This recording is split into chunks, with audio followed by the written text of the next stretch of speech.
हरे कृष्णा। तो आज की संख्या कुछ कम है क्या? और आएंगे? और कुछ जगन्नाथपुरी गए क्या? कितने लोग गए जगन्नाथपुरी? काफ़ी लोग गए हैं। अच्छा, तो इसलिए आज कम है। अच्छा, तो जो जगन्नाथपुरी नहीं गए हैं तो वे अब कथा के द्वारा जगन्नाथपुरी जाएंगे। कथा की इतनी शक्ति है कि सब यहीं पर आ जाता है। जगन्नाथपुरी भी यहीं है। आप जगन्नाथपुरी में ही पहुंच जाएंगे या जगन्नाथपुरी यहीं पर आ जाएगी। कथा जो है ऐसी है भगवान की, तो अगर कथा में मन लगता है तो कहीं जाने की ज़रूरत नहीं। सब यहीं पर आ जाएंगे। जितने भी धाम हैं भगवान के सब यहीं पर हैं। अगर आपका मन कथा में लगता है तो आप लोग कथा में मन लगाइए। ये चैतन्य चरितामृत गुंडीचा मार्जन, आज के दिन जो है गुंडीचा मार्जन होता है जगन्नाथपुरी में। तो ये जो कथा है आप लोग सुनिए बड़े ध्यान से। श्री चैतन्य ने अपने भक्तों और संगियों के साथ गुंडीचा मंदिर की धुलाई की। और इस तरह उन्होंने मंदिर को अपने हृदय के समान शीतल और उज्जवल बनाया। जैसा भगवान का हृदय शीतल स्वच्छ है, उसी प्रकार से मंदिर को बनाया, जिससे श्री कृष्ण के बैठने के लिए वो स्थान बन गया गुंडीचा। श्री गुंडीचा मंदिर मात्म वृंद सम्मार्जयं चालनता सगौरः स्वचित्त वंशीतलमुज्ज्वलं च कृष्णोपवेशोपैकं चकार। गौरचंद्र की जय हो, नित्यानंद की जय हो, अद्वैताचार्य की जय हो, श्री चैतन्य के सारे भक्तों की जय हो। जय जय गौरचंद्र जय नित्यानंद, जय अद्वैत चंद्र जय गौर भक्त वृंदा। श्रीवास ठाकुर और अन्य श्री चैतन्य के भक्तों की जय हो। मैं उनसे शक्ति की याचना करता हूँ जिससे उचित ढंग से इस कथा को सुना सकूँ। उनकी शक्ति से ही मैं इस कथा को सुना सकता हूँ। जय जय श्रीवासादि गौर भक्तगण, शक्ति दे करि जैन चैतन्य वर्णन।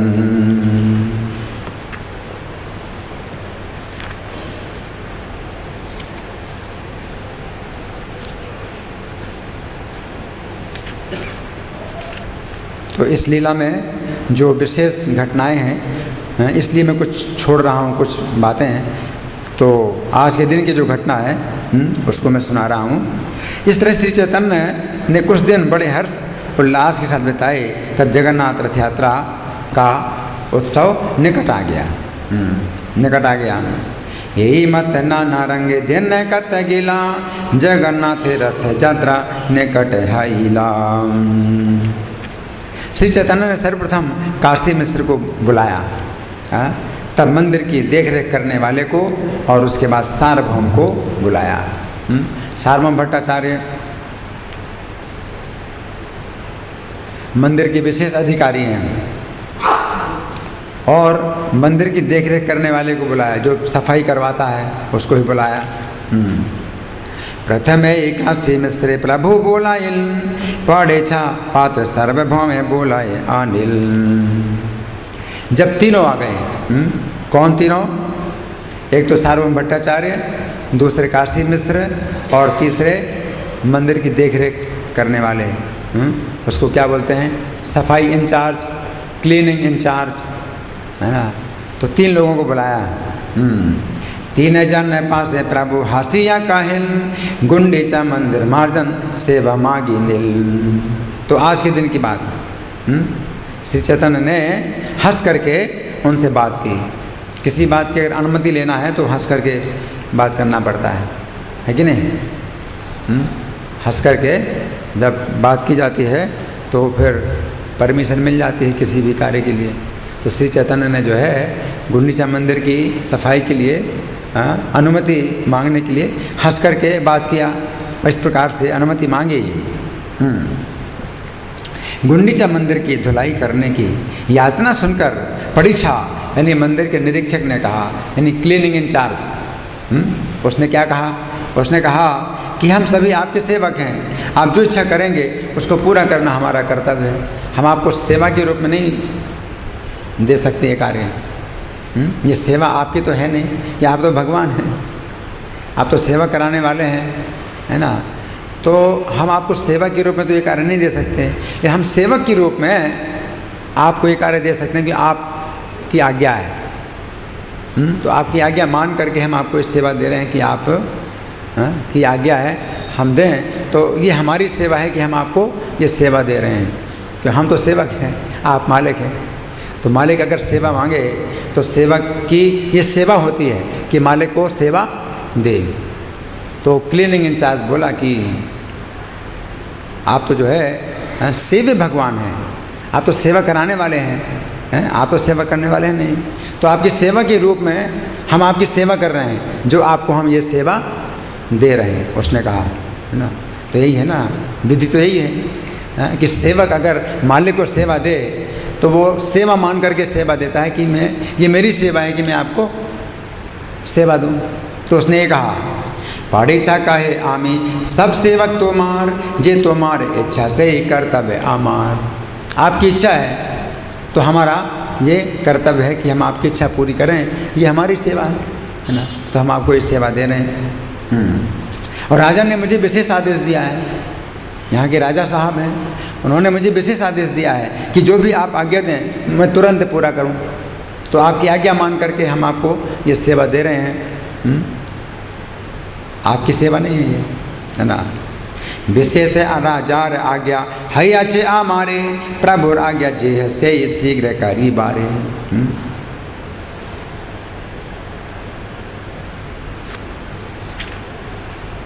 हे प्रभु, मंदिर की धुलाई करने की सेवा आपके योग्य नहीं है। तो ये सेवा आपकी नहीं है। आप मांगते हैं तो हम आपको दे रहे हैं, सेवा के रूप में दे रहे हैं, आपकी हम सेवा कर रहे हैं, है ना। कि आपकी सेवा नहीं है ये। हाँ, फिर भी यदि आप चाहते हैं तो इसे हम आपकी लीला के रूप में स्वीकार करते हैं। ये क्या है? आपकी लीला है कि भगवान अगर खुद सेवा करें अपने ही मंदिर की, तो वही तो जगन्नाथ जी हैं, श्री चैतन्य है। तो खुद अगर मंदिर की सेवा करते हैं, अपने ही मंदिर की सफाई करते हैं, तो उनकी लीला, तो ये लीला है ना। तो मार जोग्य सेवा न है मंदिर मार्जन, एक लीला कर जे तो मार मन। मंदिर की धुलाई करने के लिए अनेक घड़ों और झाड़ुओं की आवश्यकता होगी, अतः मुझे आदेश दें, मैं सारी चीज़ें तुरंत लाई देता हूँ। किंतु घट सम्मार जाने बहुत चाहिए, आज्ञा दे आज सब यहाँ आने दिए। तो बहुत से घड़े और झाड़ू की आवश्यकता होगी आपको। बहुत बड़ा मंदिर है, गुंडीचा मंदिर बहुत बड़ा है ना। तो बहुत झाड़ू और बहुत से घड़े की आवश्यकता होगी, है ना। और भी कई चीज़ों की आवश्यकता होती है। तो वो क्लीनिंग इंचार्ज खुद नहीं करता है, तो उसको भी पता नहीं क्या ज़रूरत पड़ती है। जो करने वाले, सफाई करने वाले हैं, वो करते हैं। तो वो तो देगा नहीं वहाँ से। जो इस्तेमाल हो रही हैं घड़े और झाड़ू जो इस्तेमाल हो रहे हैं, वो तो दे नहीं सकता भगवान को। तो भगवान से वो कह रहा है कि क्या चाहिए आपको। तो घड़े और झाड़ू इतने उसके दिमाग में आया कि घड़े झाड़ू आपको चाहिए, तो बहुत से घड़े झाड़ू में नए ला करके दे सकता हूँ। जो पुराने यूज़ हो रहे हैं वो आपको हम नहीं दे सकते, ठीक है ना। तो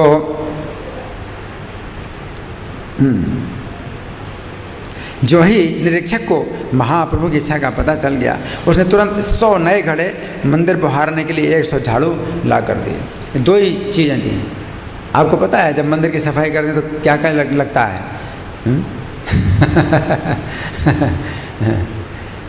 तो इतने से काम नहीं चलता, लेकिन उसने कहा कि मैं इतना ला करके देता हूँ।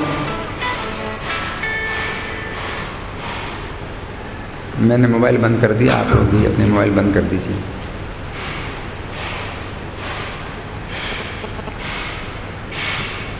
तो हाँ, तो उसने जो है अंदाज़ा लगाया कि 2 चीज़ें जो है चाहिए, तो 2 चीज़ें ला देता हूँ। और कितनी ला देता हूँ? 100 झाड़ू, नए झाड़ू और 100 नए घड़े हैं। तो उसने जो है ला करके दे दिए। नूतन एक सत्य घट सत्य सम्मार जानी, पढ़ इच्छा आनी या दिल प्रभु इच्छा जानी। अब अगले दिन सवेरे होते ही महाप्रभु ने, अच्छा ये घटना पिछले दिन की है, एक दिन पहले की है ना। अब आज के दिन यानी अगले दिन भोर होते ही महाप्रभु ने अपने संगियों को अपने साथ ले लिया, अपने हाथ से उनके शरीरों पर चंदन लेप लगाया, स्वयं अपने हाथ से लगा रहे हैं। मतलब कितना सम्मान कर रहे हैं भगवान। मंदिर की सफाई का जो कार्य है इसका भी कितना महत्व है कि भगवान जो है स्वयं कर रहे हैं और अपने संगियों से करा रहे हैं, और सबसे पहले उनका सम्मान कर रहे हैं चंदन लेप लगा करके, हैं अपने हाथ से चंदन का लेप लगाया सबको। आरे दिन प्रभाते लैया ने जगन श्री हस्ते सबारे अंगे ले पीला चंदन। फिर उन्होंने अपने हाथ से हर भक्त को एक एक झाड़ू दी, अपने हाथ से दी। कितना महत्व, भगवान अपने हाथ से दे रहे हैं, ये लोग है ना, स्वयं भगवान दे रहे हैं। भगवान जो है मंदिर की सफाई को महत्व देना चाहते हैं कि ये नहीं सोचना कि मंदिर की पूजा, भगवान की पूजा करना भाई बहुत ऊंचा कार्य है, और मंदिर की सेवा करना जो है तुच्छ कार्य है। तो जो मंदिर की सेवा करता है उसका कुछ महत्व ही नहीं है ना। लेकिन हाँ, उस चेतना में होना चाहिए, उस चेतना में, कृष्ण चेतना में होना चाहिए कि भगवान की ये जो है प्रसन्नता के लिए मैं कर रहा हूँ, ये भगवान के घर की सफाई हो रही है, उस चेतना में। तो भगवान उस चेतना में जो है सबको झाड़ू दे रहे हैं, अपने हाथ से झाड़ू दे रहे हैं, और अपने साथ लेकर गुंडीचा मंदिर गए हैं। श्री हस्ते दिल सवारे एक एक मार्जनी, सब गण लैया प्रभु चलीला अपनी। इस तरह महाप्रभु और उनके संगी गुंडीचा मंदिर की सफाई करने के लिए गए। सबसे पहले झाड़ुओं से मंदिर को बुहारा। सबसे पहला कार्य क्या है? झाड़ू से सफाई करना है। गुंडीचा मंदिर गेला करी ते मार्जन, प्रथमे मार्जन लैया करी ले शोधन। महाप्रभु ने मंदिर के भीतर की हर चीज़ को, यहाँ तक कि छत को भी बहुत अच्छी तरह से साफ किया। अब पता नहीं कितने दिनों से सफाई नहीं हुई थी, क्योंकि साल में एक बार ही उस मंदिर का इस्तेमाल किया जाता है ना, और साल भर खाली पड़ा रहता है ना, तो पता नहीं सफाई हुई या नहीं हुई, और काफ़ी धूल और कूड़ा करकट रहा होगा, है ना। इससे पता चलता है कि बहुत धूल, बहुत कूड़ा करकट निकला। इसका मतलब ये भी कि साल भर सफाई नहीं हुई है, जो भी हो, है ना। तो खूब अच्छी तरह से सफाई की, हर चीज़ को झाड़ा बुहारा। गुंडीचा मंदिर गेरा कारी ते मार्जन, प्रथमे मार्जनी लैया करे ले शोधन। हाँ, हर चीज़ को साफ किया, फिर सिंहासन उठाया, उसे साफ किया, फिर उसी स्थान पर रख दिया। भीतर मंदिर ऊपर सकल माजिल, सिंहासन माजी पुनः स्थापन कारिल। इस तरह महाप्रभु और उनके संगियों ने मंदिर की बड़ी और छोटी सारी इमारतें बुहारी और साफ की। अंत में उन्होंने मंदिर और कीर्तन के सभा स्थल के बीच के भाग को साफ किया। छोटे बड़े मंदिर कैला मार्जन शोधन, पाचे तैचे शोधल श्री जग मोहन। श्री जग मोहन को सबसे बाद में साफ किया। श्री जग मोहन मेरे ख्याल से यही होगा, ये स्थान, जैसे मंदिर का जो है ऊपर का जो आल्टर है, उसके नीचे का स्थान जो है कीर्तन, उसको कहते हैं मंदिर और कीर्तन के हाल के बीच के स्थान को, तो यही जगमोहन, इसी को बोलते होंगे, श्री जगमोहन। इसको सबसे बाद में साफ किया, क्योंकि ऊपर का हिस्सा पहले साफ करते हैं और नीचे का हिस्सा सबसे बाद में साफ करते हैं। यही विधि है ना, क्योंकि ऊपर का कूड़ा नीचे आएगा तो नीचे का सबसे, तो श्री जगमोहन को सबसे बाद में साफ किया। सैकड़ों भक्त मंदिर की चारों ओर सफाई करने में लगे थे और श्री चैतन्य दूसरों को शिक्षा देने के लिए स्वयं भी कार्य कर रहे थे। चारी दे के सत भक्त सम्मार्जने कार्य, आपने शोधे न प्रभु सिखाने साबारे। तो स्वयं भगवान कर रहे हैं, सबको सिखा रहे हैं। क्या सिखा रहे हैं? कि मंदिर की सफाई कितना शुद्ध कार्य है ना। श्री चैतन्य ने अत्यंत उल्लसित होकर सारे समय कृष्ण नाम का उच्चारण करते हुए मंदिर को बुहारा और धोया। तो ये विधि है, जब आप कृष्ण का नाम का उच्चारण करते हैं तो चेतना आपकी फिर सही हो जाती है कि आप क्या कार्य कर रहे हैं, है ना।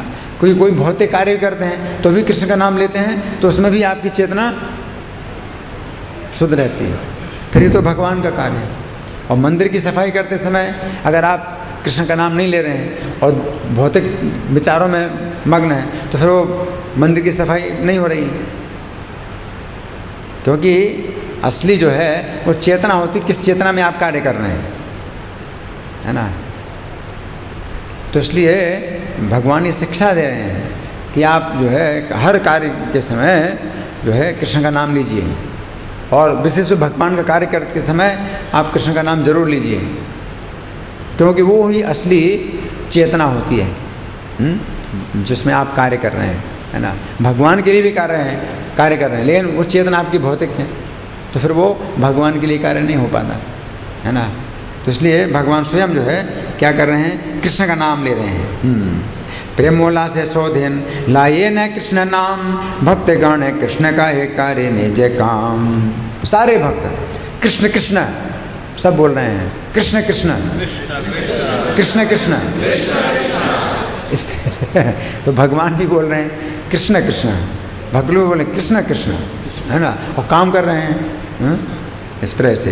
प्रेमोला से शोधेन लाए न कृष्ण नाम, भक्त गण कृष्ण का है कार्य ने जय काम। और अब क्या हो रहा है, सारा शरीर धूल से धूसरित, पूरा धूल। इसके मतलब वहाँ पर कितनी धूल थी, 1 साल से सफाई नहीं हुई होगी, है ना। तो धूल से पूरा शरीर भर गया, हाँ, भगवान का भी धूल से भर गया। इससे वे और भी दिव्य रूप से सुंदर लगने लगे। भगवान के शरीर में धूल भी पड़े तो भी सुंदरता बढ़ती है। आपके शरीर में धूल लगे तो भूत जैसे लगोगे। भगवान के शरीर में धूल भी पड़ती है तो उससे भी उनकी सुंदरता बढ़ती है ना। आनंदामुदिवर धर्म, जैसे आनंद का समुद्र बढ़ता है, सौंदर्य का समुद्र भी बढ़ता है। उनका शरीर क्या है, सौंदर्य का समुद्र है, वो समुद्र भी और बढ़ रहा है। धूल लगने से भी वो सुंदरता बढ़ रही है भगवान की, है ना। मंदिर की सफाई करते हुए कभी श्री चैतन्य को आंसू आते हैं, प्रेम के अश्रु आते हैं। तो कहीं कहीं उन्होंने आंसुओं से ही धुलाई की, इतने आंसू। और उनके आंसू ऐसे नहीं आते हैं, हमारे आंसू ऐसे आते हैं, उनके आंसू ऐसे आते हैं, ऐसे दूर दूर तक जाते हैं, जैसे पाइप से पानी निकले। तो ऐसे पानी जो है उनका निकल रहा है, तो फिर क्या करें, उसी से सफाई करेंगे, उसी से सफाई कर रहे हैं भगवान, है ना। धूली धूसरतानु देखी ते शोभन, कहाँ कहाँ अस्त्रो जले करे समार्जन। इसके बाद जहाँ अर्चा विग्रह का भोजन रखा जाता है उसको कहते हैं भोग मंदिर, जहाँ भोग लगाते हैं भगवान को, तो भोग मंदिर, उसकी सफाई की। तब आंगन साफ किया और एक एक करके सारे आवास साफ किए, जितने भी कमरे हैं सब साफ किए। भोग मंदिर शोधनकारी शोधेल प्रांगण, सकल आवास क्रमकारी ले शोधन। जितने तिनके हैं वो भी निकाले और धूल और बालू के कणों को एक स्थान पर एकत्र किया, फिर अपने वस्त्र में बांधकर उन्हें बाहर ले जाकर फेंका। अब डस्टबिन मांगी नहीं थी, ना उसने दिया, क्लीनिंग इंचार्ज को भी पता नहीं कि ज़रूरत पड़ेगी, कूड़ा उठाने के लिए भी कुछ चाहिए ना, हाँ, डस्टबिन। तो डस्टबिन लिया नहीं, तो उस समय तुरंत जो है वो उसको बोलते हैं, मतलब बुद्धि आई भी कैसे करना है। तो भगवान ने अपना जो उत्तरी है, सन्यासी का होता है ना उत्तरी, है ना, तो उसी में ही जो है समेटा, उसमें भरा और डालने गए बाहर, वस्त्र में बांधा और बाहर ले जा करके फेंका। अब उस समय काम नहीं रोका कि भाई वो तो भूल गए, ये तो मांगा नहीं कूड़ा उठाने के लिए। तो तृण धूल झिंकुर सब एकत्र कारिया, बहिर्वा से लैया फैलाए बाहिर कारिया। तो उन दिनों सभी भक्त जो है उत्तरी धारण करते थे, कुर्ता हो या ना हो। उस समय ज़्यादातर सिले कपड़े नहीं पहने जाते थे, सिले कपड़े बहुत कम पहने जाते थे। तो अपना, और आजकल जो है ज़रूरत भी नहीं है, कोई ऐसी ठंड भी नहीं है, तो गर्मियों में बस उत्तरी एक जो है अंगोछा कह लो, जो कुछ भी कहो, सबके पास होता है। तो सब ने फिर महाप्रभु की तरह सब ने अपना बहिर्वास उत्तरीय जो है निकाला और सब अपना अपना जो कूड़ा है जिसने जितना एकत्र किया उसी में जो है बाहर ले जा करके डाल रहे हैं। श्री चैतन्य का अनुसरण करते हुए सारे भक्त उल्लासपूर्वक तिनके धूल को अपने अपने वस्त्रों में बांध कर मंदिर के बाहर ले जाकर फेंकने लगे। उसी को डस्टबिन बना लिया, अपना वस्त्र ही डस्टबिन बना लिया, उसी में ही जो है ले जा करके और बाहर डाल रहे हैं। हे मत भक्त गण करीने जे वासे तृण धूलि बाहिरे फैलाए परम भारी से। अभी तो किसी के पास ऐसा कपड़ा नहीं होता है, पहले सबके पास होता था कपड़ा, इसलिए कपड़े में कोई भी चीज़ मिल जाए तो ले लेते थे। 5 किलो 10 किलो चावल अगर कभी मिल जाए तो अपना ही कपड़ा वो उठाया, उसमें बांध लिया और अपना चल दिए। तो मतलब कपड़ा जो होता था पहले तो ये सब काम करता था, थैले का भी काम करता था। थैला है या डस्टबिन है, हर चीज़ का काम करता है। तो वो जो है सब ने अपने अपने जो है उत्तरीय में वही कूड़ा बांधा और बाहर ले जा कर के डाला। तब महाप्रभु ने भक्तों से कहा, मैं केवल ये देखकर कि किसने कितना बड़ा ढेर लगाया है कूड़े का तो बताऊंगा या समझूंगा कि किसने कितनी सफाई की है, परिश्रम किया है। इसलिए अपना अपना अलग ढेर लगाओ। तो सब अपना अपना ढेर लगाइए और मैं देखूंगा किसका ढेर ज़्यादा है, तो मैं देख लूँगा, समझ लूँगा कि किसने कितना परिश्रम किया है। प्रभु कहे के करिया छे सम्मार्जन तृण धूलि देखिले जाने परिश्रम। तो सारे भक्तों ने धूल का ढेर लगाया, किंतु श्री चैतन्य का ढेर सबसे बड़ा निकला। सबसे ज़्यादा ढेर जो है श्री चैतन्य का ही था। सबार झटान बोझा एकत्र करिल सब हिते प्रभुर बोझा आदि के हाइल। जब मंदिर की भीतरी सफाई पूरी हो गई तो महाप्रभु फिर से भक्तों द्वारा साफ करने के लिए अलग अलग खंड निर्धारित किए। अभी सबका अपना अपना जोन दे दिया, आपका अपना अपना जोन है, क्षेत्र है। अभी और सफाई करना है। अब कैसे, बहुत सी चीज़ झाड़ू से नहीं साफ होती हैं तो हाथ से बीनो। छोटे छोटे कण हैं और तिनके हैं जो झाड़ू से नहीं निकल पाते हैं तो उनको हाथ से उठाओ तो अभी और सफाई करो।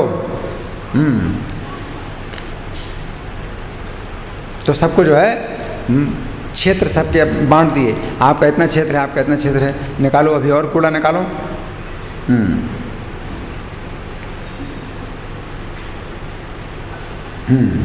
हे मत अभ्यंतर करिले मार्जन पुनः सब कार्य दिल करिया बंटन।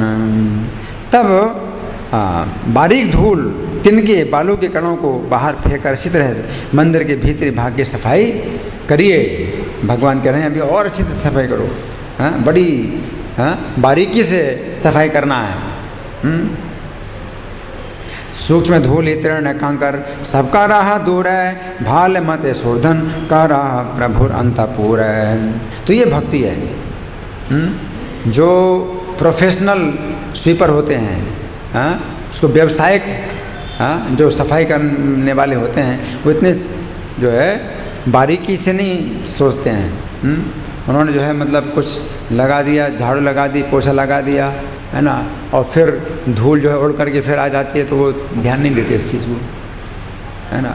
कुछ छूट गया इधर कोने में उधर कोने में तो ध्यान नहीं देते, वो अपना मोटा मोटा सफाई करके चले जाते हैं। वो तो पैसा लेने वाले होते हैं कर्मचारी, तो वो तो ऐसे ही करते हैं। लेकिन जो भक्त होते हैं तो वो करते हैं इतनी बारीकी से सफाई, है ना। तो भगवान जो है बारीकी से सफाई करा रहे हैं। जब श्री चैतन्य और सारे वैष्णवों ने मंदिर की दोबारा सफाई कर ली तब श्री चैतन्य सफाई देखकर बहुत प्रसन्न हुए, बहुत प्रसन्न हुए। क्योंकि कितनी धूल उड़ी थी, जब झाड़ू लगाई तो कितनी धूल उड़ी थी, और फिर वो धूल बैठेगी तो फिर वो धूल आएगी, है ना। तो इसलिए अब श्री चैतन्य ने स्वयं बैठ करके अपने हाथ से धूल को जो है निकाला, धूल के कणों को, और सब उससे निकलवाया। सब वैष्णव लैया जाबे 2 बार शोधिल देखी महाप्रभुर माने संतोष हाइल। अब 100 व्यक्ति जल से भरे घड़े लिए तैयार खड़े हैं। कि कब आदेश मिले घड़ा देंगे पानी का, तो पानी से भरे हुए जो घड़े हैं वो लेकर के खड़े हैं और उनमें से पानी फेंकने के लिए आप आदेश की प्रतीक्षा कर रहे हैं। आर सत्य जन सत्य घटे जल भारी प्रथमे लैया आछे काल अपेक्षा करी। इसका मतलब है कि 100 से ज़्यादा लोग हैं सफाई करने वाले। 100 लोग तो 100 घड़े थे तो 100 घड़े भर करके ले आए हैं। और कितने हैं जो महाप्रभु के साथ में सफाई में लगे हुए हैं, तो आदेश की प्रतीक्षा कर रहे हैं। और श्री चैतन्य ने पानी लाने की जैसे कहा तो ये सारे लोग तुरंत जल से भरे 100 घड़े ले आए और सामने ला कर के रखे। जल आने बलि जबे महाप्रभु का हिल तबे सत्य घट आने प्रभु आगे दिल। इस तरह श्री चैतन्य ने सबसे पहले मुख्य मंदिर धोया और तब छत, दीवारें, फर्श, सिंहासन तथा कमरे के भीतर की अन्य वस्तुओं को भली भांति धोया। प्रथम कार्य ले प्रभु मंदिर प्रक्षालन ऊर्ध्व अधो भित्तिगृह मध्य सिंहासन। उस समय मंदिर में जितनी भी चीज़ें हैं वो सब इस तरह की हैं कि पानी से धोई जा सकती हैं। अभी तो ऐसा नहीं है, मंदिर में हर चीज़ पानी से नहीं धोई जा सकती है ना। अब कुछ लोहे की चीज़ें हैं, कुछ लकड़ी की चीज़ें हैं, पानी से धोएंगे तो उसमें जंग लगेगी या वो लकड़ी सड़ेगी, तो हमें देखना पड़ता है कि भाई किस में पानी डालना है, किस में पानी नहीं डालना। लेकिन उस समय जो है मंदिर में ऐसी कोई चीज़ नहीं थी जो पानी से ना धोई जा सके, है ना। तो हर चीज़ को धोया, उस समय पानी से हर चीज़ को धोया। प्रथम कार्य ले प्रभु मंदिर प्रक्षालन ऊर्ध्व अधो भित्तिगृह मध्य सिंहासन। श्री चैतन्य स्वयं उनके सारे भक्त छत पर जल फेंकने लगे। जब ये पानी नीचे की ओर गिरा तो उससे दीवारें और फर्श धुल गए। ये तरीका है कि जो फर्श है, अभी तो इस फर्श को नहीं धो सकते, सब पेंट खराब हो जाएगा, लेकिन उस समय ऐसा नहीं था। तो बढ़िया पत्थर होता था, बिना पेंट के ही अच्छा चमकता है, ऐसा पत्थर मंदिर में लगता है।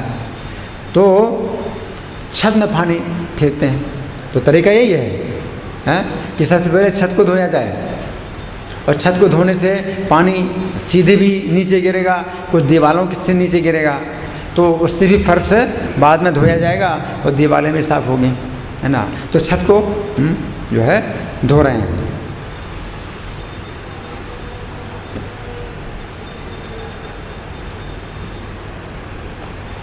हाँ, छत पर जल फेंकने लगे। खापारा भारी या जल ऊर्ध्व चालायल से जल ऊर्ध्व सोदी भित्ति प्रक्षालिल। अब छत में पानी फेंकने के लिए कुछ होना चाहिए ना, बाल्टी हो जैसे, तो बाल्टी से आप फेंक सकते, घड़े से कैसे फेंकेंगे। तो वो भी नहीं सोचा था पहले कि छत में पानी फेंकने के लिए कुछ चाहिए ना, कोई चीज़, जैसे बाल्टी जैसी कोई चीज़ चाहिए जिसे उछाल करके फेंकें। घड़े से कैसे उछालेंगे, मिट्टी के घड़े से। तो उस समय क्या किया, खापरा भरिया जल, खापरा यानी कुछ घड़े तोड़ दिए और खप्पर हो गया, खप्पर में भर के फिर उछालते हैं पानी, है ना। तो पहले नहीं सोचा था कि क्या मतलब ज़रूरत के कितनी चीज़ों की ज़रूरत पड़ेगी, हैं। तो डस्टबिन भी नहीं मांगी थी, तो अपना अंगोछा ही जो है डस्टबिन बना लिया। अब कोई बाल्टी वगैरह कुछ नहीं मांगी थी, कोई चीज़ ऐसी, तो क्या किया, घड़े को तोड़ करके खपरा, तो खापरा भरिया जल ऊर्ध्व चलायल, ऊपर फेंका तो खूब ऊंचा गया वो पानी, है ना। तो छत को धोने के लिए कोई व्यक्ति छत में तो नहीं जा सकता हाथ लगाने के लिए, तो जोर से पानी फेंक करके उसको सफाई करना ज़रूरी है। आजकल तो पाइप से जोर से पाइप फोर्स से पानी डालते हैं, गाड़ी को धोने के लिए फोर्स से पानी डालते हैं, तो उस समय सब नहीं था।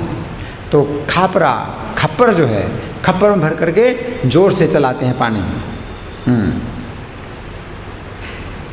खापारा भारी अजल ऊर्ध्व चलाइल से जल ऊर्ध्व स्वदे भित्ति प्रक्षालिल।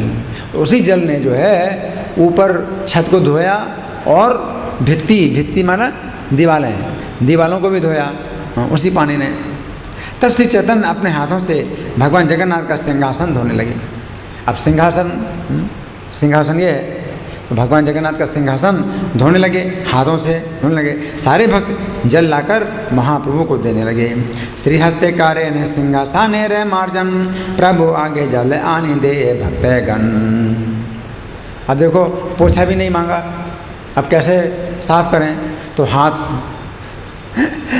से जो है रगड़ रहे हैं, अपना हाथ ही रगड़ रहे हैं। और भक्त लोग जो है पानी दे रहे हैं, तो भगवान कहाँ अपना हाथ से जो है सफाई कर रहे हैं, रगड़ रहे हैं, तो भक्त लोग वहाँ पानी डाल रहे हैं भगवान के हाथ को देख करके।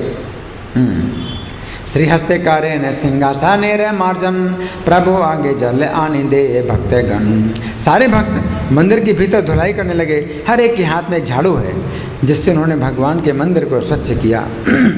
भक्तगण कार्य गृह मध्य प्रक्षालन, निज निज हस्ते कार्य मंदिर मार्जन। उनमें से कोई महाप्रभु के हाथों में पानी ला करके देता। हाथों में मतलब कैसे पानी? हाथ में थोड़ी पानी लेंगे, तो हाथों में पानी ला कर देता मतलब जहाँ भगवान हाथ से पोछा लगा रहे हैं, है ना, रगड़ रहे हैं, तो वो पानी वहाँ पर डाल रहे हैं भक्त लोग, तो उनके हाथों में पानी डाल रहे हैं, है ना। हाथों में पानी देते और कोई उनके चरण कमलों में पानी गिराता है। ये चरण कमलों में पानी अपनी इच्छा से गिरा रहे हैं कुछ भक्त लोग। भगवान थोड़ी कहेंगे मेरे पैरों में पानी डालो, है? भगवान के पैरों में पानी डालने की तो ज़रूरत ही नहीं है, क्योंकि अभी तो भगवान सफाई में लगे हुए हैं। लेकिन कुछ भक्त लोग अपनी इच्छा से उनके पैरों में पानी डाल रहे हैं, है ना। के जल आनी दे महाप्रभुर करे, के जल दे चार तारे चरण ऊपर। अब वो कुछ दूसरा इरादा, जो भक्त लोग भगवान के चरणों में पानी डाल रहे हैं वो कुछ दूसरा ही इरादा है उनका, है ना। तो भगवान से पूछा नहीं, और भगवान से पूछेंगे तो बिल्कुल अनुमति नहीं मिलेगी कि पैरों में पानी क्यों डाल रहे हैं, तो वो पीना चाहते हैं, तो अनुमति नहीं ले सकते भगवान से, अनुमति नहीं मिलेगी। तो कुछ काम ऐसे होते हैं जो बिना अनुमति के करने पड़ते हैं, तो उन्होंने जो है पैरों में पानी डालना शुरू कर दिया। और भगवान इतने उसमें मतलब डूबे हुए हैं उस कार्य में, उनको पता नहीं चल रहा है कि कौन कौन क्या कर रहा है। तो दूसरे भक्तों ने दूसरा काम करना शुरू कर दिया, हैं। तो क्या कर रहे हैं? चरण कमलों पर पानी गिरा रहे हैं, और उस चरणों पर गिरने वाले पानी को कोई चोरी चोरी पी रहा है, तो अपना दूसरा ही काम शुरू कर दिया उधर। चोरी चोरी पी सकते हैं, क्योंकि सीना चोरी से नहीं काम चलेगा, चोरी से ही काम कुछ चलेगा। तो चोरी चोरी पी रहे हैं, और कोई उस जल का दान कर रहा है तो चोरी से मांग रहा है, तो चोरी से दान भी कर रहा है, तो अब जो है एक दूसरा ही काम शुरू हो गया। क्यों? क्योंकि भगवान लगे हैं सफाई में, तो अच्छा मौका मिल गया उनको, अच्छा अवसर मिल गया। तो वो जो है पैरों में पानी गिरा रहे हैं कोई, और कोई पानी समेट रहे, एकत्र कर रहे हैं। अब किस में एकत्र कर रहे हैं? तो खपरा ही होगा ना उनके पास, कुछ और तो बर्तन है ही नहीं, खपरा होगा, उसी में एकत्र कर रहे हैं। और कोई जो है मांग रहा है चोरी से,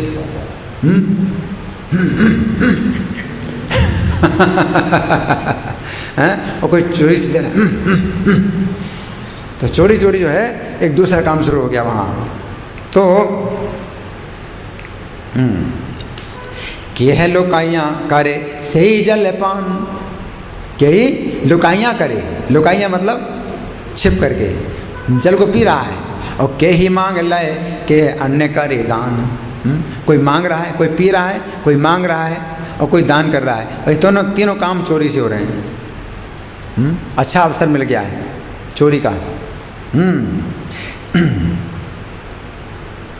जब कमरा धुल गया तो पानी को एक नाली से बाहर निकाल दिया गया, यही पानी बहकर बाहर के प्रांगण में भर गया।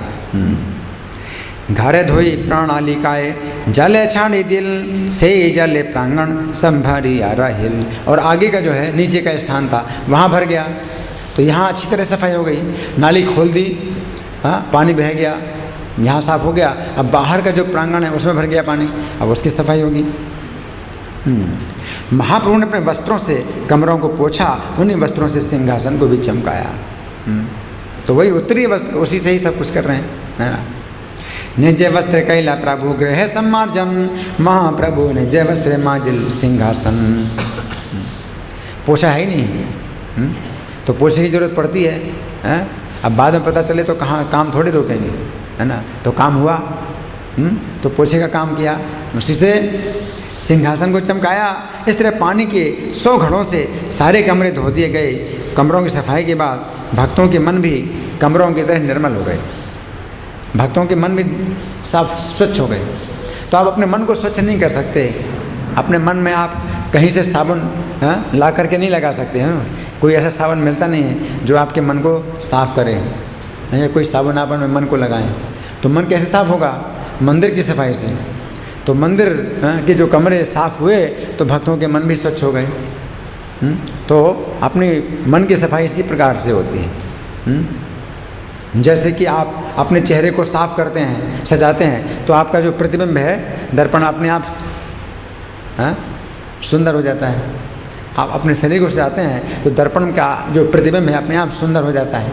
उसी प्रकार से भगवान के मंदिर की सफाई करते हैं तो आपका जो मन है वो अपने आप स्वच्छ हो जाता है। मन और मंदिर। तो मन की सफाई करना है तो क्या करो? मंदिर की सफाई करो, है ना। सत्य घट जल हैना हैला मंदिर मार्जन मंदिर शोधिया कैला जैन निजे मन। स्वच्छ हो जाने के बाद मंदिर शुद्ध हो गया, शीतल हो गया, मन भावन हो गया, जैसे स्वयं महाप्रभु का मन हो, भगवान का मन। निर्मल शीतल स्निग्ध कारिले मंदिरे अपन हृदय जैन धारिले बाहरे। जैसे अपना हृदय ही बाहर निकाल के रख दिया श्री चैतन्य ने, ऐसा जो है मंदिर स्वच्छ हो गया। क्योंकि सैकड़ों व्यक्ति सरोवर से जल लाने में लगे हुए थे, पानी ला रहे हैं, अतएव किनारे पर खड़े होने के लिए जगह नहीं थी, इसलिए कुछ लोग कुएं से पानी खींचने लगे। सरोवर में जो है जगह नहीं है तो कुएं से पानी खींच रहे हैं। सत्य सत्य जन जल भरे सारो भरे घाटे स्थान नाही के कूपे जले भरे। सैकड़ों भक्त जल से भरे घड़े लाते और सैकड़ों भक्त खाली घड़ों को फिर से भरने के लिए ले जाते। रास्ता एक ही है, ओदी से उसी से दोनों एंट्री हो रही है, इधर से एंट्री हो रही है, उधर से एंट्री हो रही है ना। तो क्या होती है? टकराहट होती है। जल्दी तेजी भागते हैं तो क्या होता है? टकराते हैं एक दूसरे से। पूर्ण कम भलैया ऐसे सत्य भक्त गण शून्य घट लैया जाए आरे सत्य जन। तो 100 भक्त जो है घड़े भर करके ला रहे हैं और 100 भक्त जो है खाली घड़े लेके जा रहे हैं, उसी रास्ते जा रहे हैं। हाँ तो लेकिन कुछ भक्त हैं जो काम नहीं कर रहे हैं, कुछ भक्त काम नहीं कर रहे हैं, वो बहुत सीनियर हैं। कौन है? नित्यानंद प्रभु, अद्वैताचार्य, स्वरूप दामोदर, ब्रह्मानंद भारती और परमानंदपुरी। ये सब जो है काम नहीं कर रहे हैं, है ना। इनको छोड़कर सारे लोग घड़ों में पानी भरकर लाने में व्यस्त हैं। नित्यानंद अद्वैत स्वरूप भारती पूरी यहाँ बिनु आर सब आने जले भरी। और परस्पर टकरा जाने से बहुत से घड़े टूट गए और सैकड़ों लोगों को पानी भरने के लिए नए घड़े लाने पड़े और नए घड़े सप्लाई हो रही। जितने चाहिए उतने घड़े लो, है ना। तो जो क्लीनिंग इंचार्ज है वो सप्लाई कर रहा है। घड़े टूट जाए कोई चिंता नहीं, और नए घड़े, है ना। तो इस तरह से घड़े टूट रहे हैं और नए नए घड़े लाए जा रहे हैं। घटे घटे ठेकी कहते घटे भांगी गीला सत्य सत्य घटे लोग तहाँ लैया आ रिया। कुछ लोग घड़े भर रहे हैं और कुछ कमरों की धुलाई कर रहे हैं, किंतु सारे लोग कृष्ण और हरि के नाम का उच्चारण करते जा रहे हैं। जल भरे घर धोई करे हारी ध्वनि कृष्ण हारी ध्वनि बिना आर नाही सुनी। ये विशेष बात है। ये जो सफाई हो रही है तो इसमें विशेषता क्या है कि जल भरे घरे धोए, जल भरे घरे धोए और करे हरि ध्वनि। हरि ध्वनि कर रहे हैं, जले भरे घरे धोए करे हरि ध्वनि कृष्ण हरि ध्वनि बिना आर नाही सुनी। कृष्ण और हरि की ध्वनि के बिना और कोई ध्वनि नहीं सुनाई दे रही है। वाह। तो ऐसा जो माहौल है ये कैसे बनता है? भगवान की कृपा से। भगवान की जब कृपा हो तो ऐसा माहौल बनता है। भगवान स्वयं कर रहे हैं इस कार्य को, ऐसा माहौल बन गया है। हरि हरि कृष्ण कृष्ण, कोई बोलता हरि हरि, हाँ, कोई कहता है कृष्ण कृष्ण। इस तरह से जो है काम सब कर रहे हैं और सबके मुंह से यही निकल रहा है, हरि हरि कृष्णा कृष्णा। इस तरह से काम हो रहा है ना। और इस ध्वनि की सिवा और कोई ध्वनि नहीं सुनाई दे रही है। अरे क्या है, ये है, वो है, नहीं तो होता है ना, ये करो वो करो, नहीं। क्या कर रहे हो, क्यों कर रहे हो, क्या करना है, कुछ नहीं, केवल हरि हरि और कृष्ण कृष्ण की ध्वनि सुनाई पड़ रही है ना। कोई व्यक्ति कृष्ण कृष्ण कहकर घड़ा मांग रहा है, और कोई व्यक्ति कृष्ण कृष्ण कहकर घड़ा दे रहा है। वो घड़ा मांग रहा है धोने के लिए कि जल से भरा घड़ा लाओ, तो क्या बोलता है, कृष्णा कृष्णा। और जो दूसरा व्यक्ति जो दे रहा है कि लो, तो ये नहीं कहता है लो, वो कहता है कृष्णा कृष्णा, है ना। तो बहुत से कार्य ऐसे भी हुए हैं जो कि आप इस प्रकार के संकेत में आप कर सकते हैं। तो उस समय आपको ये बोलने की ज़रूरत नहीं है कि क्या चाहिए, क्या लेना है, क्या देना है ना। तो कुछ कार्य ऐसे हैं, तो उनमें ऐसी आदत बनानी चाहिए कि आप जो है कृष्ण कृष्ण नाम का मांगना है, घड़ा, जल से भरा घड़ा मांगना है। कृष्ण कृष्ण कहता है तो समझ में आ जाता है कि क्या मांग रहा है, क्योंकि सब लोग उसी काम को कर रहे हैं, है ना। तो कई स्थानों पर ऐसे ये सुविधा होती है कि आप कृष्ण नाम बोलेंगे तो समझ में आ जाएगा कि आप क्या कर रहे हैं या क्या चाहते हैं, क्या लेना चाहते हैं, क्या देना चाहते हैं। तो कृष्ण नाम लेकर के भी प्रसाद हॉल में भी भक्त लोग जब प्रसाद खाते हैं तो कृष्णा कृष्णा कह के भी वो जो है कोई चीज़ दे सकते हैं, वो ज़रूरत नहीं है। दाल दाल, सब्जी सब्जी, आलू आलू, चटनी चटनी, है ना, ज़रूरत नहीं कहने की।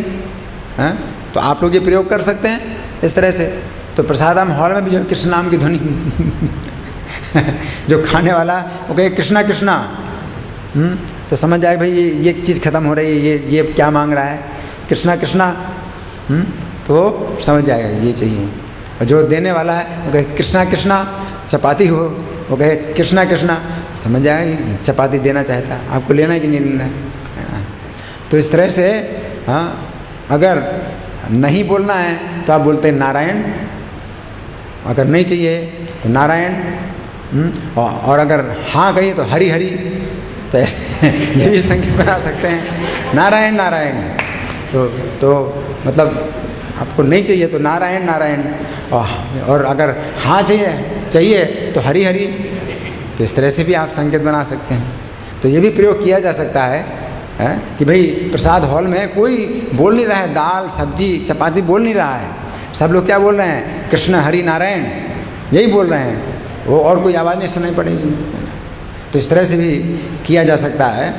तो ये भगवान ने ये एक नमूना हमें दिखाया, मंदिर की सफाई करने का एक नमूना भगवान ने दिखलाया है कि इस तरह से भी मंदिर की सफाई हो सकती है, और बहुत से कार्य इस प्रकार से हो सकते हैं। जब श्री चैतन्य प्रेमाविष्ट होकर कृष्ण का नाम लेते थे तो वे स्वयं सैकड़ों आदमियों का काम करते थे। उनका जो नाम था वो प्रेम नाम था। श्री चैतन्य का जो नाम था वो प्रेम नाम निकलता था उनके मुख से। तो उसमें बहुत शक्ति होती है, और सैकड़ों व्यक्तियों की शक्ति उनमें आ जाती है काम करने की। हम लोग जो नाम लेते हैं वो उतना प्रेम नहीं होता है हमारे नाम में, है ना, लेकिन तो भी हमारी शुद्धि तो होगी, हमारी चेतना तो शुद्ध होगी, है, वो नाम शुद्ध तो करेगा हमको, है। लेकिन श्री चैतन्य का जो नाम था वो प्रेम नाम था, उसमें तो बहुत शक्ति आती है काम करने की।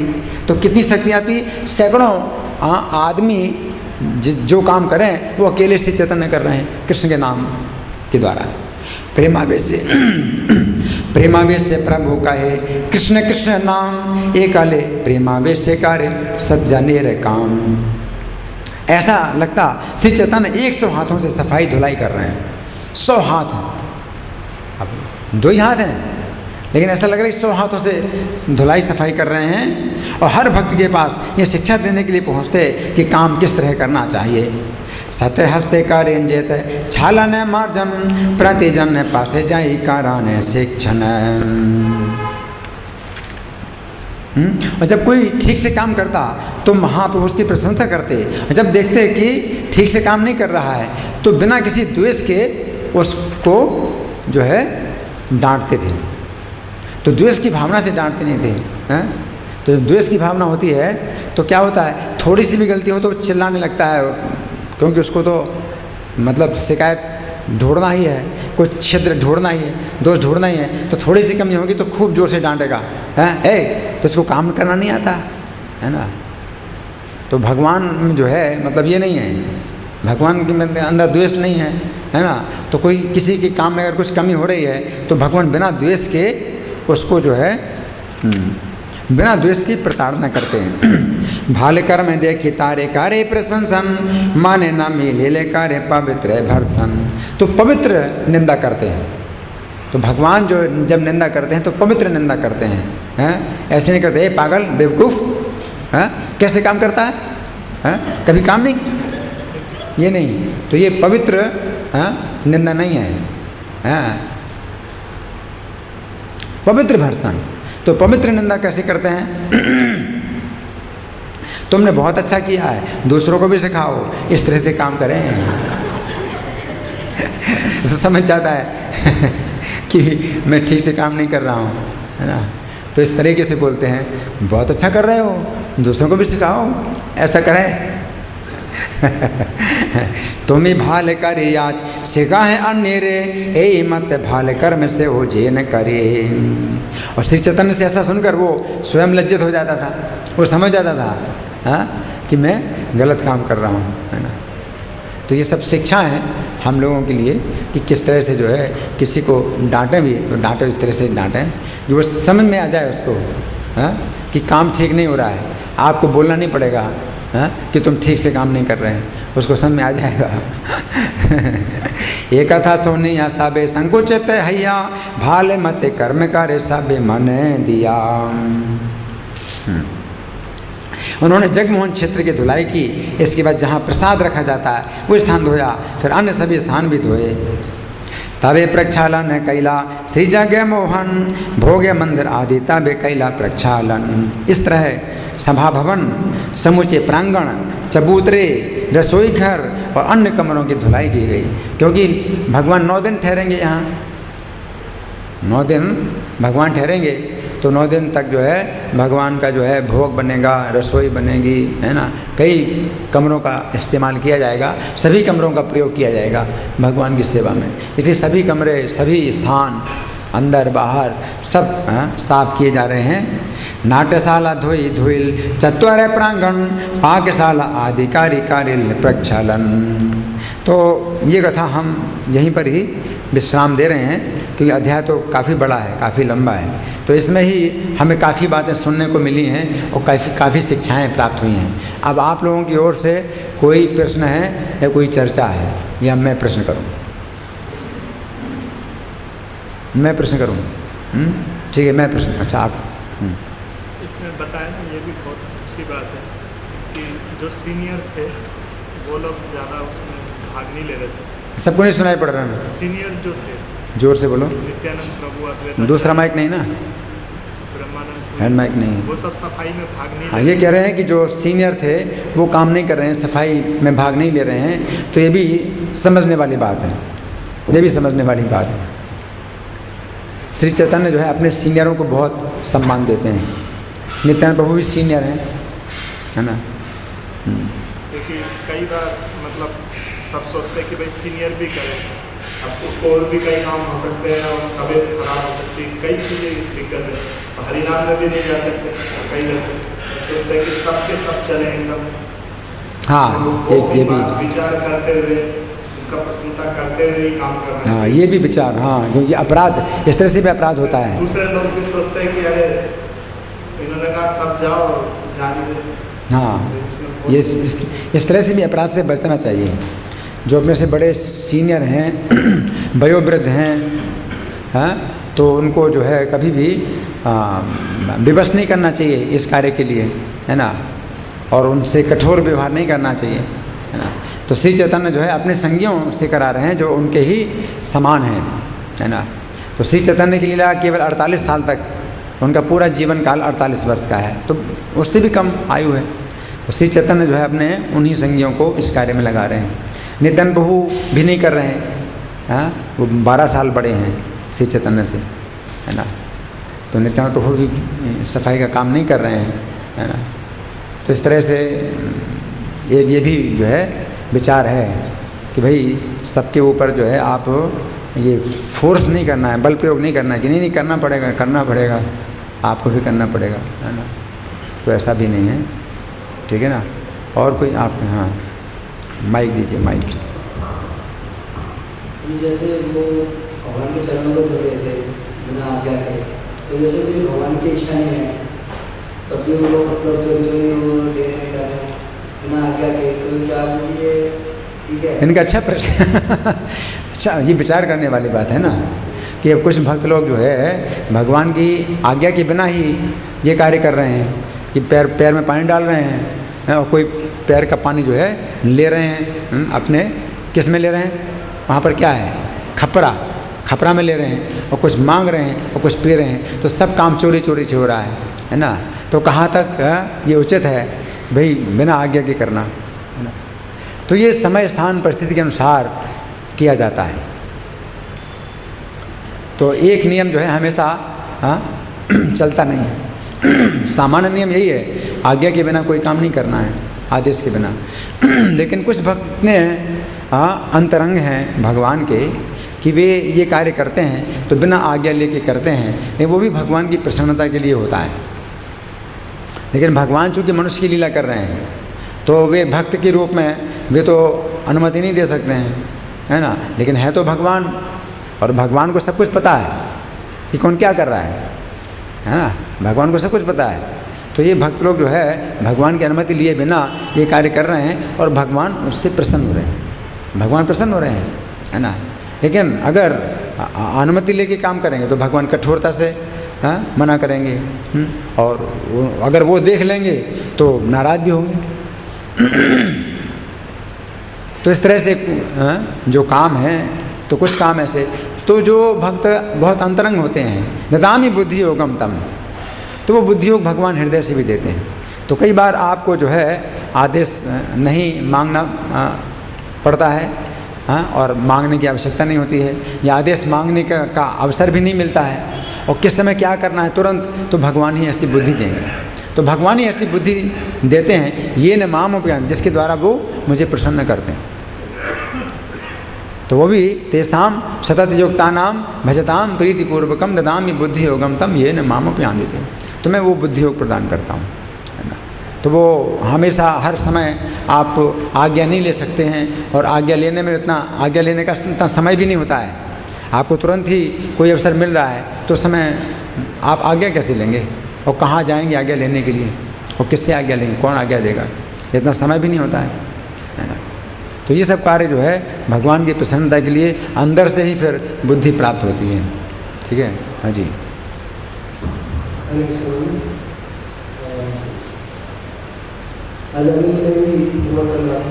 अजामिल, हाँ, जैसे आप समय की बात बता रहे हैं, जो भावना से करेगा वाला ये मंदिर है, भगवान का मंदिर है, और तो ये इसको लाभ मिलेगा। और वैसे अजामिल में भगवान के नाम समझ के नहीं लिया था, तो उनको बहुत लाभ मिला, नारायण को भी कहा। और जैसे हम सफाई वाले मंदिर की सफाई करते हैं, उस भावना अधिकतर नहीं होते हैं, तो उनको लाभ मिलेगा। हाँ, अजामिल ने जब नाम लिया, नाम इतनी शक्ति है, नाम में इतना शक्तिशाली है, नामाभास से भी आपके सब पाप मिट जाएंगे। शुद्ध नाम, नामाभास और नाम अपराध, 3 अवस्थाएं नाम की। एक शुद्ध नाम है, शुद्ध नाम में आप जब कृष्ण का नाम ले रहे हैं तो कृष्ण के रूप, गुण, लीला सब आपके दिमाग में आ रहा है ना। जैसे मैं नायक हरि बोलता हूँ, नायक हरि, तो नायक हरि को मैं जानता हूँ पहले से, और उनका व्यवहार मैं जानता हूँ कैसा मेरे साथ व्यवहार है और मेरे साथ इनका क्या संबंध है, तो सब मेरे दिमाग में आता है जब मैं नायक हरि बोलता हूँ। तो शुद्ध नाम, ऐसे ही कृष्ण का कोई शुद्ध नाम बोलता है तो वो सब लोग तो नहीं बोल सकते, है ना। लेकिन नामाभास क्या होता है, नामाभास ये होता है कि अजामिल अपने पुत्र को नारायण बोल रहा है तो अपने पुत्र का ही चिंतन कर रहा है, वो नारायण का चिंतन नहीं कर रहा है, तो उसको नामाभास बोलते हैं। तो नामाभास में भी बहुत शक्ति है।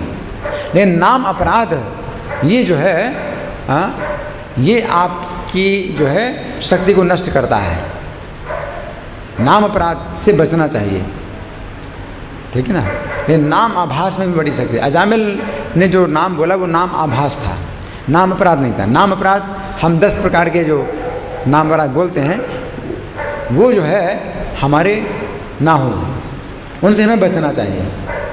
तो आप किसी को भी आप बुलाते हैं नायक हरि, जैसे मैंने बोला, परमात्मा बोला, है ना, तो ये भगवान के नाम हैं। तो ये नाम आभास ये बहुत शक्तिशाली है ना। हालांकि शुद्ध नाम की तरह नहीं है। शुद्ध नाम जैसे सूर्य का उदय, तो कितना प्रकाश होता है, लेकिन सूर्य का आभास, सूर्योदय से पहले सूर्य का आभास होता है, यानी सूर्य नहीं दिखाई पड़ रहा है लेकिन प्रकाश आ जाता है, अंधकार दूर हो जाता है। अभी सूर्य नहीं दिखाई पड़ रहा है, सूर्य का उदय नहीं हुआ, लेकिन सूर्य का आभास होता है, सूर्योदय से पहले अंधकार दूर कर देता है। तो जहाँ तक अंधकार दूर होने की बात है तो सूर्य आभास से ही अंधकार दूर हो जाता है। उसी प्रकार से पापों को मिटाने की जो बात है, तो पाप तो नाम के आभास से ही दूर हो जाते हैं। अजामिल जो है नाम आभास बोल रहा था अपने पुत्र को नारायण, उससे भी, लेकिन अपराध नहीं होना चाहिए। अपराध वैष्णव की निंदा करना, नाम के बल पर पाप करना। अजामिल पापी था लेकिन नाम के बल पर पाप नहीं कर रहा था। उसे पता ही नहीं था कि वो नाम भगवान का नाम ले रहा है, वो तो अपने पुत्र को बोल रहा था। तो वो नाम आभास हो गया, वो अपराध से बच गया, ये उसका सौभाग्य। वो पापी अपराध से बच गया। वैष्णव की निंदा नहीं करता, क्योंकि वैष्णवों का कुछ उसको ख्याल ही नहीं, वैष्णव के बारे में जानते ही नहीं कुछ। तो वो जो है नाम आभास भी जो है इतना शक्तिशाली है ना। तो हमें, इसलिए हम 10 नाम अपराध डेली बोलते हैं कि हम ये 10 नाम अपराध हम अनजाने में भी ना करें, जान करके या अनजाने में भी ये हमसे अपराध ना हो, ये हमारी प्रार्थना होनी चाहिए। अब हम अजामिल की नकल नहीं कर सकते कि हम हर तरह के पाप करें और हम पापों से छूट जाएंगे, वो तो अपराध हो जाएगा। अजामिल बोल रहा था, या आप नकल नहीं कर सकते अजामिल की कि चलो ठीक है मैं भी अजामिल बन जाऊं, मैं भी पाप कर्म करूं और नाम से, तो वो अपराध हो जाएगा। आप अजामिल की नकल किसी हालत में नहीं कर सकते। अब करना है तो यही करना है, 10 नाम अपराध डेली बोलना है ना। तो हम लोग बोलते ही हैं डेली 10 नाम अपराध, है ना। तो हमारी प्रार्थना हो चाहिए, नाम प्रभु से हमारी प्रार्थना हो चाहिए कि मुझे इन अपराधों से बचाइए। तो नामाभास के द्वारा भी हमारी जो है संकट से रक्षा हो जाएगी। अजामिल को जो है नरक जाने से रक्षा उसको मिल गई। तो उसमें नाम आभास के द्वारा भगवान स्वयं तो नहीं आए, शुद्ध नाम नहीं था, लेकिन भगवान के दूत आ गए। तो उसमें अंतर है। द्रौपदी ने जब नाम पुकारा कृष्ण का तो शुद्ध नाम था, तो कृष्ण स्वयं उसकी रक्षा करने के लिए आए और वस्त्र के रूप में बदल गए द्रौपदी के। और अजामिल की रक्षा हुई तो विष्णु के दूत आए अजामिल की रक्षा करने के लिए। रक्षा में कोई अंतर नहीं, रक्षा तो हो गई, लेकिन शुद्ध नाम में है कि भगवान स्वयं, ये बताया गया है कि द्रौपदी के वस्त्र बन गए, भगवान स्वयं द्रौपदी के वस्त्र बन गए ना। लेकिन इसको तो कोई नहीं समझा ना, बाकी लोग कुछ नहीं समझे। अजामिल की रक्षा हुई कैसे हुई और द्रौपदी की रक्षा भी कैसे हुई। रक्षा तो उसी प्रकार से हो गई, रक्षा तो हो गई, तो नाम आभास से भी रक्षा हो जाएगी।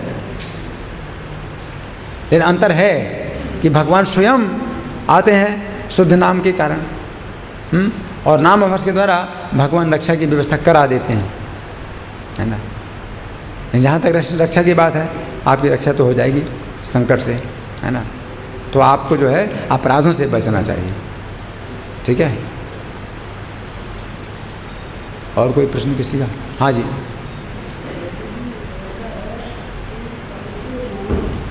माइक पर बोलिए।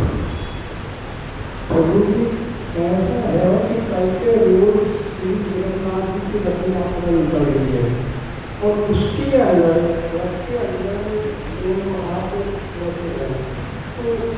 भगवान राम जी के हाथ में धनुष, भगवान कृष्ण के हाथ में बंसी, तो इन हाथों से क्या? अच्छा, इनका प्रश्न है कि भगवान जगन्नाथ जी के हाथ ऐसे आधे हाथ हैं, तो हम इनको मतलब किस प्रकार से समझें। भगवान जगन्नाथ के जो इस प्रकार का जो शरीर है कि जैसे हाथ मतलब ऐसे इस तरह से अंदर चले गए और पैर अंदर चले गए, तो पैर बिल्कुल है ही नहीं, है ना। तो इसको कैसे समझें? ये भगवान का जो रूप है ये उस समय का है जिस समय कृष्ण, बलदेव, सुभद्रा तीनों द्वारका में थे और कमरे को अंदर से बंद करके रोहिणी माता कृष्ण की पत्नियों को ब्रजवासियों का प्रेम समझा रही थी कि ब्रजवासियों में कितना प्रेम है। तो कृष्ण, बलदेव, सुभद्रा तीनों जो है आ नहीं सकते थे क्योंकि रोहिणी माता ने मना किया था कि कृष्ण बलदेव को नहीं आने देना, क्योंकि वो ब्रजवासियों की प्रेम में फिर वो जो है मतलब प्रेम का विरह अनुभव करेंगे। लेकिन वो कानों से सुनने लगे। तो सुभद्रा, बलदेव, कृष्ण तीनों जो है झरोखे, दरवाजे के झरोखे में जो है कान लगा करके सुन रहे हैं। तो कान लगा के सुन रहे हैं तो तीनों ऐसे हो गए, अकड़ गए, आँखें ऐसी हो गई हैं। सुभद्रा के हाथ पूरे चले गए अंदर, पैर पूरे चले गए अंदर, कृष्ण के हाथ आधे रह गए, बलदेव के हाथ आधे रह गए, पैर पूरे अंदर चले गए और तीनों की आँखें ऐसे हो गई। तो ये जो रूप है ये नारद जी ने जब देखा था तो किसी ने नहीं देखा था। और नारद जी चाहते थे कि कभी ऐसा समय आए कि दुनिया देखे भगवान का ऐसा भी रूप होता है। तो भगवान का ये जो रूप है ये वो है, ये जो प्रेम में जो है वो एकदम भरे हुए हैं, चकित हैं, विस्मित हैं, ये रूप है। ठीक, धन्यवाद। राजा की इच्छा हुई थी कोई ऐसा रूप, राजा इंद्रद्युम्न की इच्छा थी कि भगवान के ऐसे रूप की स्थापना करूं, मैं मंदिर बनाऊं जिसको किसी ने नहीं देखा है। तो जो है फिर वैसी घटना का भी योग ऐसा बना कि वो इसी प्रकार का रूप बना। तो जो बनाने वाला है वो भी नहीं जानता था कि ऐसा रूप बनेगा भगवान का, लेकिन ऐसा रूप बना। तो ऐसे घटनाओं के योग भी ऐसे बने कि भगवान का ऐसा रूप बना। और नारद जी ने पुष्ट किया कि नहीं, ये रूप भगवान का प्रामाणिक है, ये रूप भगवान का प्रामाणिक, क्योंकि मैंने देखा भगवान इस रूप में एक बार ऐसे हुए थे। तो वो पुष्ट किया। तो ऐसे हम अपने ढंग से भगवान का रूप नहीं बना सकते, अपनी मर्जी से जो चाहो भगवान का रूप बना दें, ऐसा नहीं है। ठीक है, धन्यवाद। श्री गुंडीचा मार्जन महामहोत्सव की, जगत गुरु श्रील प्रभुपाद की, श्री श्री राधा गोविंद सीताराम लक्ष्मण हनुमान पंच तत्व की जय।